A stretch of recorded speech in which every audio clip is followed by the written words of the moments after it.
sometimes if we just adjust our expectation, it can change everything.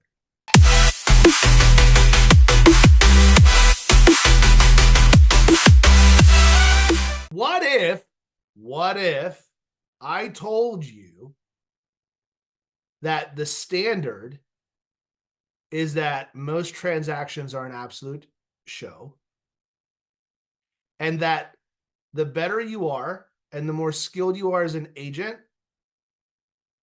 is the smoother it gets. And there's sometimes, no matter how good you are, there are things outside of your control that you can't change. And it's actually the minority of the transactions that go with no issues. Those are the rare ones.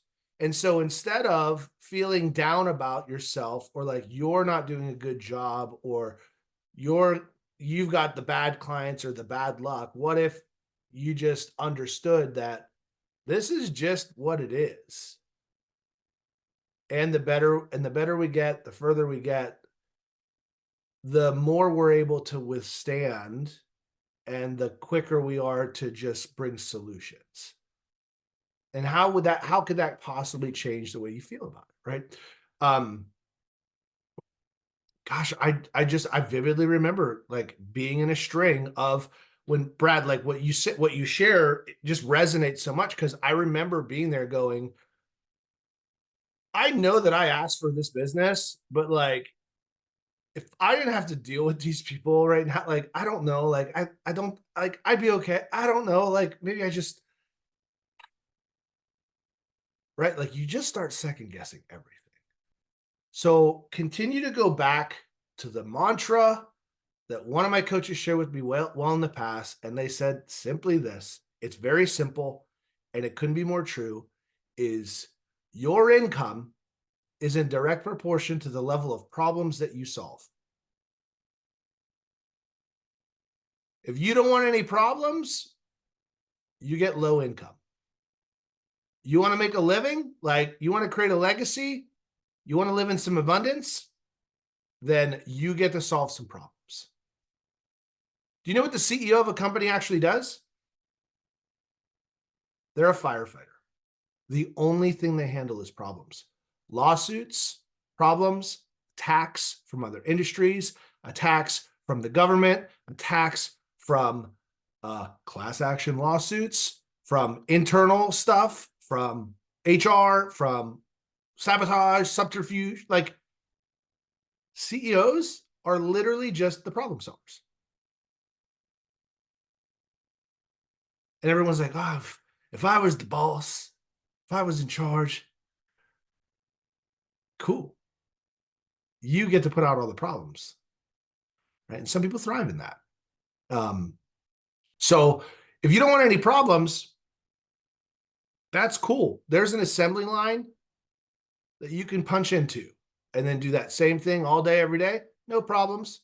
You start when you're supposed to start. You finish when you're supposed to finish. When you go home, there's no closing table challenges. There's no appraisal issues when you're assembling the widget. That's not why we're here, though. Right? Our income is in direct proportion to the problems we get to solve. And the better you are, the easier you make it feel. There's a reason why most of you are already that are in real estate, because you had one of two things happen. You had an experience that was so bad that you vowed to change the industry on behalf of the person that you dealt with that was just the worst. And you're like, if they can make money in this, I'm going to make a killing because they're horrible and I'm better. Or you had somebody that did such a good job, they made it look so easy and so awesome. Brad, I know that's why you're here. Is that you work with somebody that made it look so fun and so easy, and then you're here, and then you got here and you're like, you were a liar. You tricked me. This is not what I thought. So what are your thoughts? Let's have this conversation, right? Like, it's really easy to get ourselves into a bit of a pity party. And remember, right, the problems that you have today are the things you prayed for yesterday.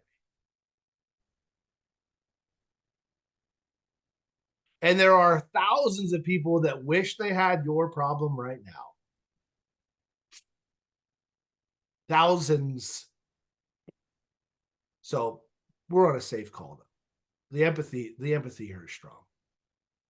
Right? You're allowed to complain about your 6 closings that are a little rough, Brad. I get it. It's a safe place. It's a safe place, right?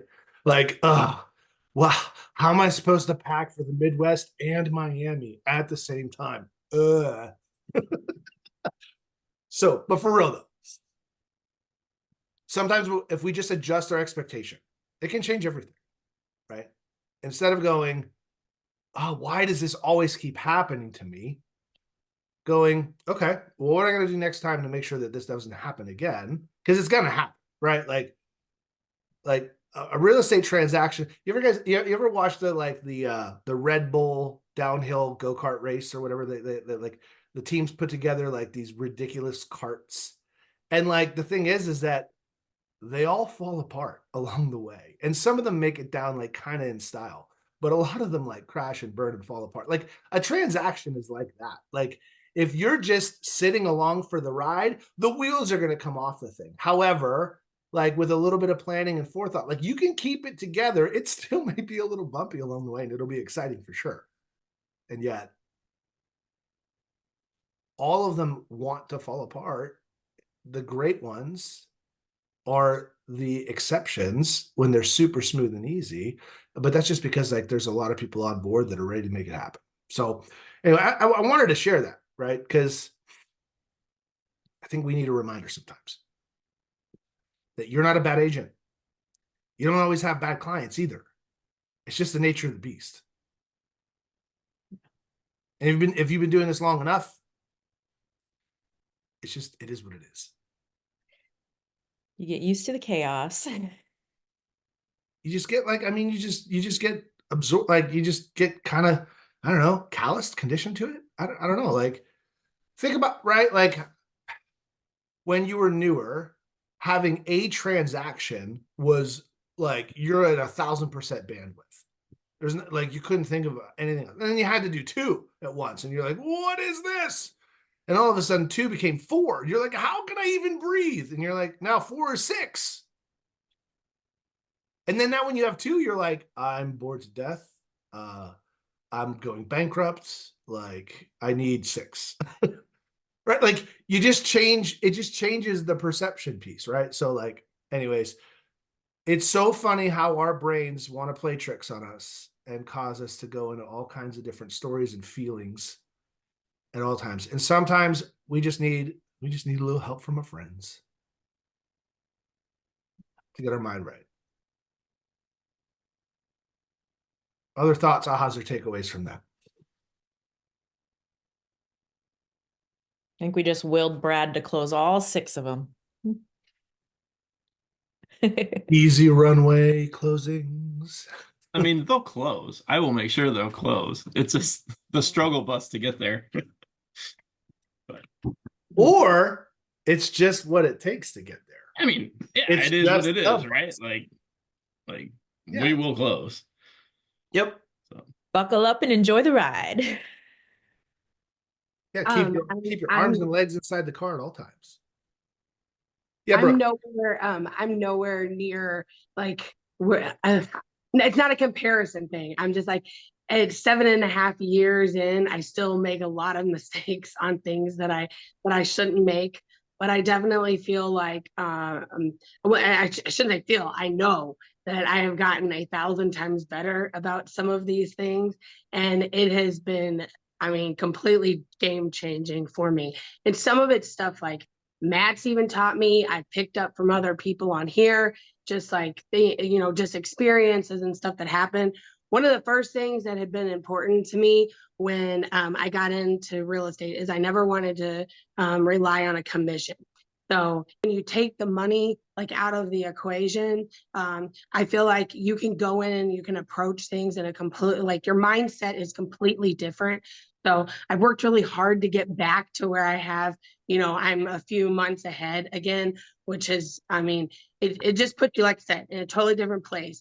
Another thing is, you might not have this problem, but a big thing with me was I always felt like I had to respond to the text right away. I had to respond to the phone call or something, or answer it and everything. It has been like so freeing for me to let stuff go to voicemail, to wait for the, you know, to wait to respond to the text and everything. And, you know, and I also think too, and I don't know how long you've been in the business or anything, but I just know that when I'm able to, like, you know, stop, think about something, actually answer, not have like kids running around and other distractions and stuff, and I can actually go and sit and talk to that client. For one, the conversation's usually a lot shorter and a lot to the point, and I'm not distracted by other things. And then another thing that I thought of was getting a transaction coordinator. I don't know if you have one. I kind of have a feeling you do if you're working with Matt, but getting a transaction coordinator, that just alleviated so much things off of me. You don't have to get one that you don't share with other people. Like, you can, I don't know if your office has stuff like contract to close kind of things. What do you guys have? I don't, Matt, don't you? That could be a great topic for a future call, because we're kind of Yeah. right at Yeah, time. no, I didn't mean to go over. I just wanted to, if it helped him at all, you know, I just figured I would share. Brad's got good support system over there. Yeah. So Yeah. But thanks. yeah, no, I just meant the transaction thing, because I was so hesitant to do it for such a long time, because I tried a little bit here, there. Once I got a consistent one, kept the same person, it's a husband and wife team. They take care of like all of my transactions. It was just, I mean, it was huge. Nice. So, Hey, TGIF. Thank goodness it's Friday. Go Chiefs. Go Happy Chiefs. Happy Friday. Woo.